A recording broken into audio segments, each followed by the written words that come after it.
Allahumma barik lana fi Rajab wa Syabana wa ballighna Ramadana wa ballighna Ramadana. Bentar lagi buka, enaknya ngapain ya? Ayo teman-teman dengerin ceramah dari teman kita sampai habis, jangan di skip ya. Bismillahirrahmanirrahim. Assalamualaikum warahmatullahi wabarakatuh. Alhamdulillah. Alhamdulillahilladzi bi ni'matihi tatimmus shalihat. Wa iz bi dzikrihi tatma'innul qulub wal fuad.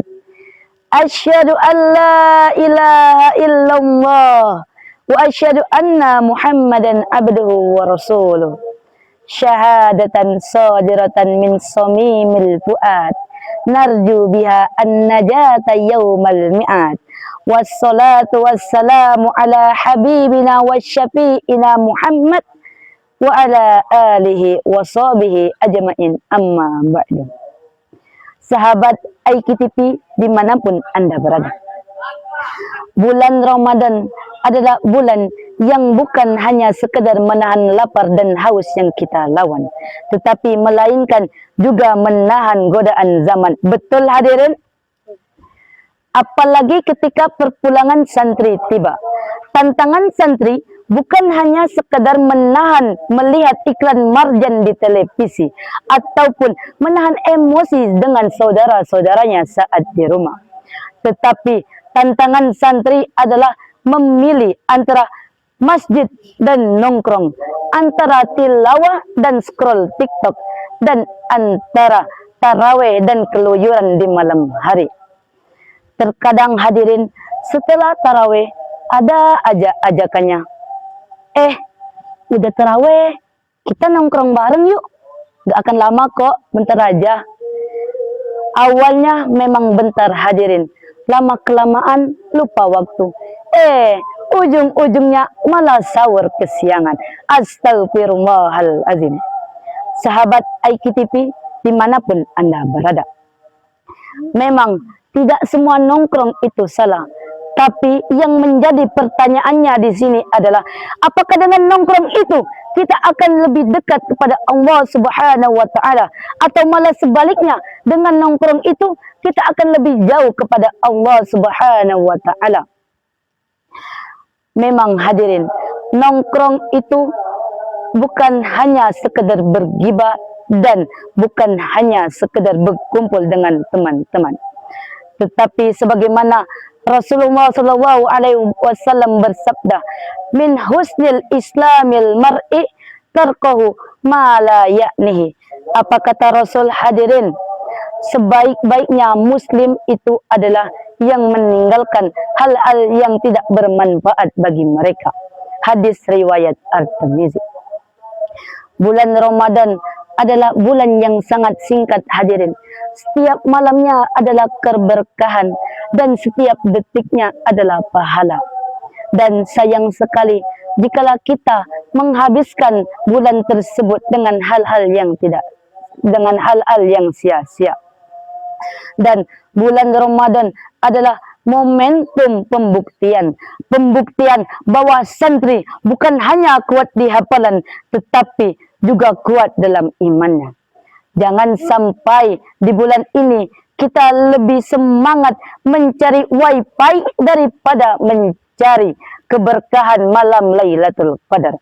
Jangan sampai kita lebih semangat mencari tempat tongkrongan daripada semangat mencari tempat terbaik di sisi Allah Subhanahu wa taala. Na'udzubillahi min dzalik. Rasulullah sallallahu alaihi wasallam bersabda, "Iyyakum wal julusa fit turuqat." Apa kata Rasul hadirin? Jauhilah duduk di jalan. Dan mari kita perhatikan hadirin kalimat iyyakum di sini.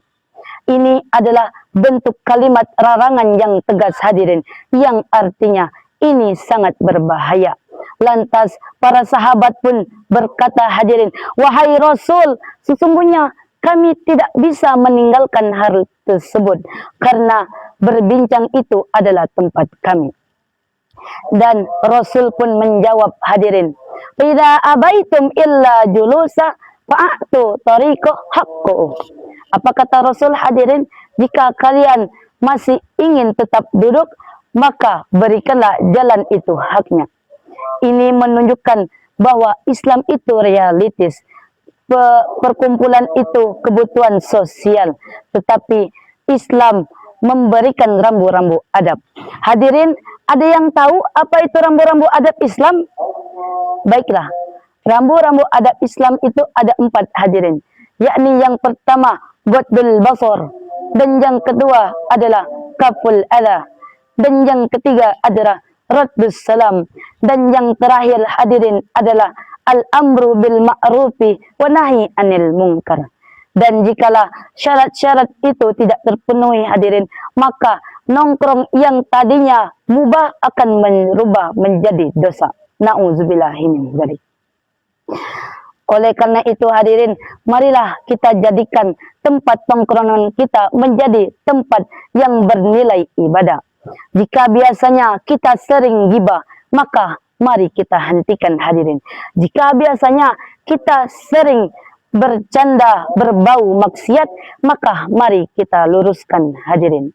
Dan di bulan Ramadan ini bukan sekedar mengajarkan kita akan menahan hawa nafsu, hadirin, tetapi bulan Ramadan ini mengajarkan kita akan pentingnya manajemen waktu. Setuju? Setuju. Semoga, hadirin, kita dijadikan santri yang istiqomah oleh Allah Subhanahu wa taala. Amin ya rabbal alamin. Mungkin sekian kultum singkat dari anak-anak, hadirin. Semoga kultum ini bermanfaat bagi kita semua, terkhususnya untuk santri Indonesia. Dan ingatlah, hadirin, tidak ada yang namanya mantan santri. Sejauh-jauhnya kita melangkah dan sejauh-jauhnya kita tersesat, ingatlah, hadirin, bahwa nama santri itu tertanam dalam jiwa kita. Kita boleh bebas, hadirin, tapi kita harus tahu batas. Karena dunia itu hanyalah sementara, sedangkan akhirat itu selamanya. Mungkin cuman ini yang bisa Anda sampaikan. Akhirul kalam. Wassalamualaikum warahmatullahi wabarakatuh.